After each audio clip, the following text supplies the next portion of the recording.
L'activité en elle-même, on est sur plutôt une année positive sur 2023, que ce soit sur l'activité thermale ou l'activité de bien-être. Et effectivement, on gère des gros projets qui sont d'ampleur nationale et on a la nécessité d'adapter nos projets en fonction du rythme et de la situation économique à la fois, bien sûr, du groupe, mais d'une manière plus générale de l'environnement économique qui est le nôtre, l'environnement des prêteurs, les coûts des travaux, les projets pour des raisons techniques, architecturales qui s'adaptent. Donc effectivement, on est en pleine mutation en réalité. Et vous évoquez le conflit social de Vichy. En réalité, c'est une conséquence de cette mutation qui est en train de s'opérer à Vichy, pour lequel on vient d'entamer fin 2023 notre gros plan de travaux qui s'appelle Vichy Accélération 2030, sur lequel on va investir plus de 56 millions d'euros. Et on a déjà 2 des 6 établissements qui font l'objet de rénovation qui sont en travaux depuis la fin de l'année. Donc on est sur des phases de changement. Et ces phases de changement, elles impliquent aussi des modifications, y compris dans les équipes et sur d'autres façons de travailler. Et donc on a des impacts directs. Un conflit social, ça fait partie des impacts que l'on peut connaître si évidemment on ne l'a pas provoqué et pas organisé. Mais on peut comprendre que les salariés soient aussi inquiets de ces évolutions et on doit y répondre. L'année 2023 a été finalement alors une année de croissance pour France Therm. Oui, c'est une année de croissance en activité, c'est une année de croissance aussi par l'augmentation du périmètre d'activité et la mise en place de nos projets. Donc plein de plans de croissance et aussi une année forte en matière de structuration de notre activité, de consolidation des activités du groupe qui ne sont pas forcément visibles de l'extérieur, mais qui participent en fait à la préparation des années futures pour le groupe. Où en est Vitel? Est-ce que Vitel est rentable aujourd'hui? Alors, Vitel fait partie du groupe depuis le 1er janvier. On a un gros projet de déploiement qui est en route puisqu'on va agréger en fait à l'activité thermale de l'hébergement et un nouveau spa qui sera la grosse nouveauté de l'offre Vitel. Et on a déjà déposé les permis de construire, les travaux ont déjà commencé.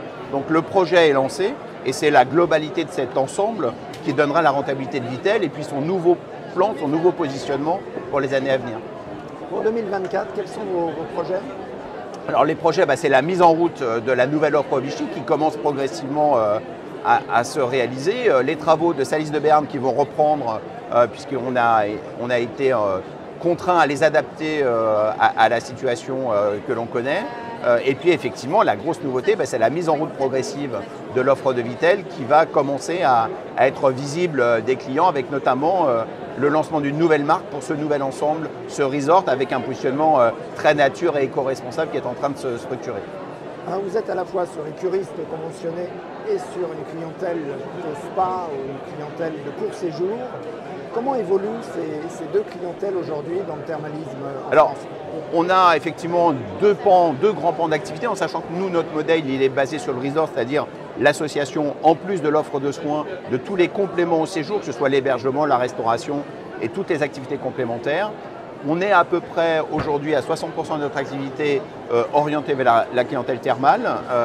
Et donc cette activité est en train de repartir. En fait, on a bien vu la reconquête progressive depuis la sortie de la pandémie, avec une forme de mutation de cible de clientèle qui est en train d'évoluer, probablement l'arrivée de nouvelles générations de clientèle sur la cure thermale. Les sous-jacents de l'activité sont toujours bons, c'est-à-dire le vieillissement de la population, le traitement des maladies chroniques, qui est vraiment le savoir-faire historique de l'activité thermale, finalement continue de se déployer, et avec l'arrivée de nouvelles clientèles. Donc on est probablement en train de vivre une mutation et une reprise d'activité que l'on sent. Alors on est actuellement sur un salon grand public et je pense qu'on va avoir une bonne tendance de la reprise de l'année 2024 d'ici quelques jours, mais on la sent plutôt dynamique pour 2024.